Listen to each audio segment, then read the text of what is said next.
Hello and warm greetings. Time to present you the English news. Presenting figures does not mean that there are terrorists and serious action should be taken to suppress them.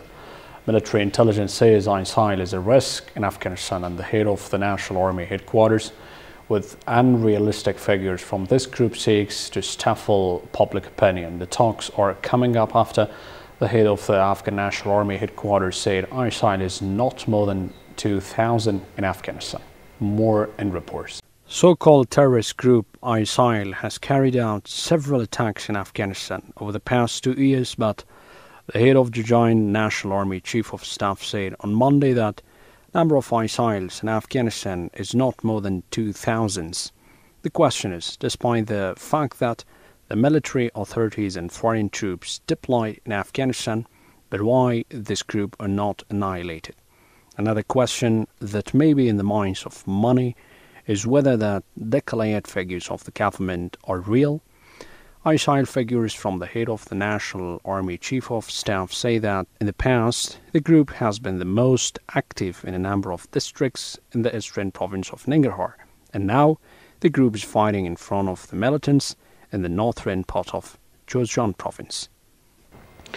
Ministers from Afghanistan, Pakistan and China met in Beijing on Tuesday, where they agreed to work together to tackle the threat of terrorism tied to China's vast western region. The first trilateral meeting of foreign ministers from countries comes as China steps up its investment in its neighboring nations as part of its $1 trillion One Belt and One Road investment initiative.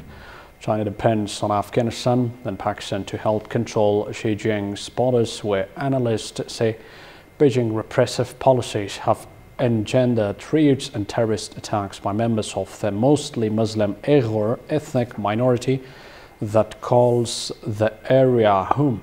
Although China disputes the claim, Beijing regularly accuses exiled Uyghur separatist groups such as the shadowy East Turkestan Islamic movement of orchestrating attacks and resource-rich Xinjiang in other parts of China.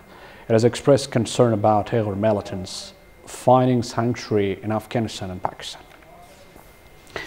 And the suspected US drone struck a vehicle on Afghanistan-Pakistan border, killing a Haqqani network commander and his aide, Pakistani made a report. Express Tribune reported that there were at least 4 people in the vehicle, which was targeted near Karam Agency of Pakistan. The paper identified that killed Haqqani commander as Jamaluddin Khan. Taliban-allied Haqqani network is responsible for the deadly attacks in Afghanistan. In August, US President Donald Trump announced a new Afghanistan strategy and pushed Islamabad to take greater action against militant groups who launched attacks in Afghanistan. Islamabad, however, has yet to take action.